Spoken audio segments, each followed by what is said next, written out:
আসসালামু আলাইকুম। আজকে আরেকটি ভিডিও নিয়ে আসলাম। আজকে সামনে কোরবানি, তাই কোরবানিকে উপলক্ষ করে আজকে গরুর পা দিয়ে নেহারি রান্না করছি।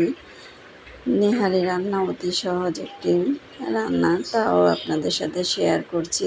যেহেতু সামনে কোরবানি, আমি এখানে আদা রসুন বাটা দিয়েছি, আর ধনে গুঁড়া, মরিচ গুঁড়া, হলুদ গুঁড়া, আর এখানে কিছু আস্ত মশলা, তেজপাতা সবই দিব। আর এখানে জিরার গুঁড়াও দিয়েছি।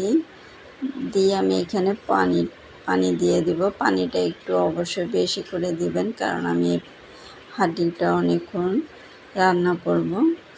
নেহারি রান্না করতে এমনিতে অনেক, যত রান্না করবেন হাঁড়ির জুসটা আপনার বেরিয়ে আসবে এবং খেতেও অনেক মজা হবে। তো লবণ দিয়ে পানি দিয়ে আমি এখন বসিয়ে দিয়েছি।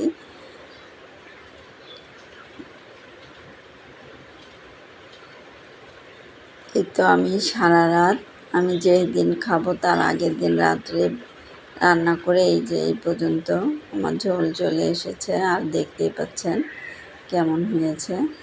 এখন আমি আরও কিছুক্ষণ রান্না করব। যখন মাংসগুলো হাঁড়ি থেকে ছেড়ে ছেড়ে আসবে, তখন বুঝতেই পারবেন নেহারিটা আপনার হয়ে গিয়েছে, আর ঝোলটাও একটু গাঢ় হয়ে আসবে। দেখতেই পাচ্ছেন আমি কিন্তু এখনও কোনো তেল ব্যবহার করিনি, মাংস থেকে অনেক তেল বের হয়েছে।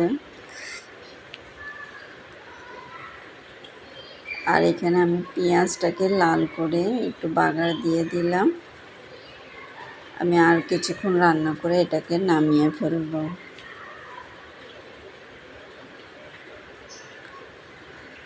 এই কোরবানি ঈদে আপনারা চালের আটার রুটি দিয়ে, পরোটা দিয়ে সকালে খাবেন। সবারই হয়তো নেহারি পছন্দ, আমারও খুব পছন্দ। আর এটা তো অবশ্যই শরীরের জন্য অনেক উপকার। এই তো আমার রান্না আজকে হয়ে গিয়েছে, দেখতেই পাচ্ছেন কেমন হয়েছে। যদি ভালো লেগে থাকে ভিডিওটি লাইক, কমেন্ট, শেয়ার করবেন। আর এই কোরবানি ঈদে রান্না করে সবাই, পরিবারের সবাই গরম গরম পরিবেশন করবেন। সবাই ভালো থাকবেন, সুস্থ থাকবেন। ভিডিওটি কেমন হচ্ছে অবশ্যই বলবেন, আর এভাবে নেহারি রান্না করে গরম গরম পরিবেশন করবেন। সবাই ভালো থাকেন। আল্লাহ হাফেজ।